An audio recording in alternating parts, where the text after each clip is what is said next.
ಗುರುಜಿ, ಇನ್ನು ಮನೆಯ ಸುಂದರಿ ಯಾರು ಅಂತ ಹೇಳಿದ್ರೆ ಸಾಮಾನ್ಯವಾಗಿ ಎಲ್ಲರ ಆಲೋಚನೆಯೂ ಕೂಡ ಮನೆಯಲ್ಲಿರುವಂಥ ಹೆಣ್ಣು ಮಕ್ಕಳು ಅಂತ ಆಗಿರ್ಬೋದು, ಅಥವಾ ನಗುವಿನ ಒಡತಿ ಹೆಣ್ಣು ಮಹಾಲಕ್ಷ್ಮಿ ಅಂತ ಹೇಳಿ ಹೀಗೆ ಕರೀತಾರೆ. ಆದರೆ ನಿಮ್ಮ ಪ್ರಕಾರ ಮನೆಯಲ್ಲಿರುವಂಥ ನಿಜವಾದ ಸುಂದರಿ ಯಾರು ಅಂತ ಹೇಳಿದ್ರೆ ಏನು ಹೇಳ್ತೀರಾ ಗುರುಗಳೇ? ಹರಿ ಓಂ ಶ್ರೀ ಗುರುಭ್ಯೋ ನಮಃ. ಸ್ವಲ್ಪ ತಮಾಷೆಯಾಗಿರಲಿ ಅಂತ ಇದನ್ನು ಈ ರೀತಿ ವಿಚಾರ ಹೇಳಿರ್ತಕ್ಕಂಥದ್ದು. ಹೇಳಕ್ಕೂ ಏನೋ ಒಂದು ವಿಶೇಷವಾಗಿರಬೇಕು. ಈಗ ಇಲ್ಲಿ ಏನಾಗ್ತಾ ಇದೆ ಅಂತಂದರೆ, ಮನೆಯಲ್ಲಿ ಅಡುಗೆ ಮಾಡ್ತಾ ಇರ್ಬೇಕಾದ್ರೆ ಗಂಡ ಹೆಂಡತಿ ಮಾತಾಡ್ತಾರೆ ಕೆಲವು ಸಲ. ಏನು ದಿನ ಅದೇ ಅಡುಗೆನಾ, ಅದೇ ಸಾಂಬಾರಾ, ಏನು ಚೇಂಜಸ್ ಇಲ್ವಾ? ಹೌದಲ್ಲ?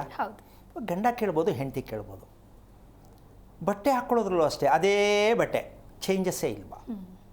ಸೊ ಹೊಸತನ ಬೇಕು ಅಂತಕ್ಕಂಥದ್ದು ಎಲ್ಲರ ಬಯಕೆ ಆಗುತ್ತೆ, ಹೌದಲ್ಲ? ಆ ಬಯಕೆಯನ್ನು ಈಡೇರಿಸೋಕ್ಕೋಸ್ಕರ ಮಾತಲ್ಲಿ ಅದನ್ನು ಮಾತ್ರ ತೋರಿಸೋದಲ್ಲ, ಅದು ಒಂದು ಪ್ರಕೃತಿಗನುಸಾರವಾಗಿರ್ತಕ್ಕಂಥ ಸತ್ಯವನ್ನು ಕೂಡ ತೋರಿಸ್ಬೇಕು. ಸುಮ್ಮನೆ ಲಲಿತ ಮಹಲ್ ನೋಡ್ಕೊಂಬಿಡು, ಸಿನಿಮಾದಲ್ಲಿ ತೋರಿಸ್ತೀನಿ ತಗೊಂಡಂಗೆ ಆಯಿತು ಅಂತ ಹೇಳೋಕ್ಕಾಗಲ್ಲ. ಸಿನಿಮಾದಲ್ಲಿ ಹಾಕ್ಕೊಂಡಿರ್ತಕ್ಕಂಥ ಲಾಂಗ್ ಸರ ನೋಡ್ಕೊಂಬಿಡು ಸಾಕು ಅಂತ ಹೇಳೋಕ್ಕಾಗಲ್ಲ, ತೆಕ್ಕೊಡ್ಬೇಕು ಅಲ್ವಾ?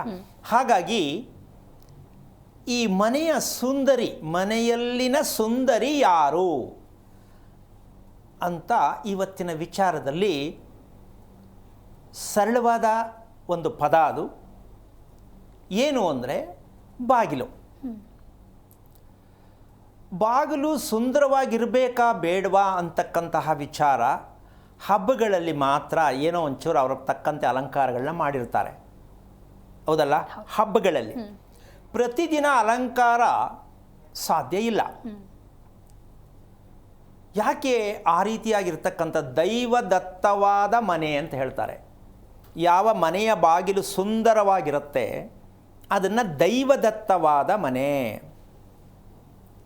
ಆ ದೈವದತ್ತವಾದ ಮನೆ ಅಂತಕ್ಕಂತಹ ವಿಚಾರಕ್ಕೆ ಹೋದಾಗ ದೈವದತ್ತವಾದ ಮಗು ಉತ್ಪತ್ತಿಯಾಗತ್ತೆ. ಈಗ 3 ದಿನದಿಂದ ಏನು ಹೇಳ್ತಾ ಇರೋದು, ಹೇಳ್ತೀವಿ ಮಾಡ್ತೀವಿ, ದೈವದತ್ತವಾದ ಮಗು ಪಡ್ಕೊಳ್ಳೋಕ್ಕಾಗಿಲ್ಲ, ಪರದಾಡ್ತಾ ಇದ್ದೀವಿ ಅಂತ ವಿಷಯವನ್ನು ಮಾತಾಡ್ತಾ ಇದ್ದೀವಿ. ಹಾಗಾದರೆ ಯಾರೂ ದೈವದತ್ತವಾದ ಮಗುವನ್ನು ಪಡೀಲಿಕ್ಕೆ ಆಗಲ್ವಾ? ಪ್ರಶ್ನೆ ಬರ್ತಾ ಇಲ್ವಾ? ಆ ದೈವದತ್ತವಾದ ಮಗು ಪಡಿಬಹುದು, ಆಗಲ್ಲ ಅನ್ನೋ ಮಾತೇ ಇಲ್ಲ. ಹಾಗಾದರೆ ದೈವದತ್ತ ಮಗುವನ್ನು ಪಡಿಬೇಕಾದ್ರೆ ದೈವದತ್ತವಾದ ಬಾಗಿಲಿರಬೇಕು. ಆವಾಗ ಮನೆ ಕೂಡ, ಆ ಮನೇಲಿ ಹುಟ್ಟಿದವರು ಕೂಡ ದೈವದತ್ತವಾಗಿರೋದಕ್ಕೆ ಸಾಧ್ಯ ಆಗತ್ತೆ. ಅದು ಹೆಂಗಪ್ಪ ದೈವದತ್ತ ಅಂತ ತಿಳ್ಕೊಳ್ಳೋದು ನಾವು? ಪ್ರಶ್ನೆ ತಾನೇ. ಅದಕ್ಕೆ ಸ್ವಲ್ಪ ಕಿವಿಗೊಟ್ಟು ಮತ್ತು ಕಣ್ಣಲ್ಲಿ ಸ್ವಲ್ಪ ನೋಡಬೇಕಾಗತ್ತೆ. ಮನೆಯ ಬಾಗಿಲು ಅಂತಕ್ಕಂಥದ್ದಕ್ಕೆ ನಾವೇನು ಮಾಡ್ತೀವಿ, ಮಾಮೂಲಿ ಒಂದು 7 ಅಡಿ ಬಾಗಿಲಿಡೋದು ಅಂತ ನೋಡಿ. ಆ ಮಧ್ಯದಲ್ಲಿ ಗೋಲ್ಡ್ ಪ್ಲೇಟ್, ಕೆಳಗಡೆ ಹೊಸಲಲ್ಲಿ ಗೋಲ್ಡ್ ಪ್ಲೇಟ್. ಗೋಲ್ಡ್ ಅಂದರೆ ಗೋಲ್ಡ್ ಅಂತ ಅನ್ಕೋಬೇಡಿ, ಗೋಲ್ಡ್ ಥರ. ಈಗ ಒಂದು ಮನೆಯ ಬಾಗಿಲು ಅಂತ ಹೇಳಿದ್ರೆ ಮಹಾಲಕ್ಷ್ಮಿ ಸ್ವರೂಪ ಅಂತ ಹೇಳ್ತೀವಿ ನಾವು.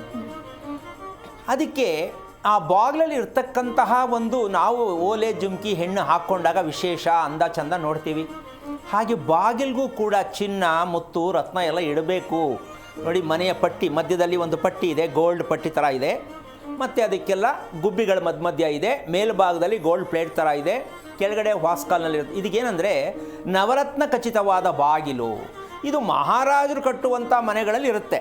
ಹಾಗಾದರೆ ನಾವೇನಾಗಾದರೆ ಇರೋದ್ರಲ್ಲಿ ಕೊನೆ ಪಕ್ಷ ಬಂಗಾರದ ಥರ ಇರೋ ಮನೆನಾರು ನಾವು ಕಟ್ಕೋಬೋದಲ್ವಾ? ಬಾಗಿಲಂತೂ ಮಾಡಿಸ್ತೀವಮ್ಮ.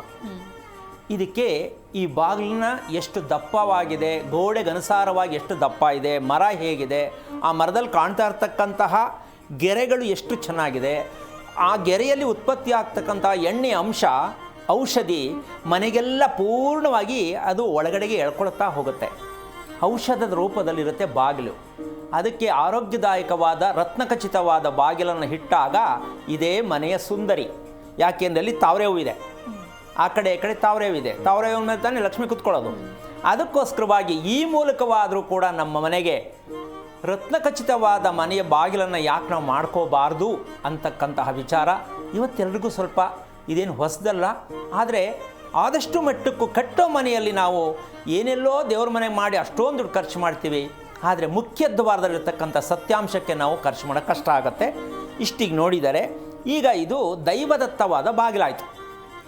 ಈಗ ದೈವದತ್ತವಾದ ಮನೆ ಯಾವುದು ಅನ್ನೋ ಲೆಕ್ಕಾಚಾರ. ಈ ದೈವದತ್ತವಾದ ಮನೆ ಅಂತಕ್ಕಂಥದ್ದು ಏನಂದರೆ ಈಗ ಕಟ್ತಾ ಇರೋ ಮನೆಗಳು ಏನಾಗಾದರೆ ಅದಲ್ಲ. ಈಗ ಇದು ಚಿತ್ರಣ ಸಾಕು.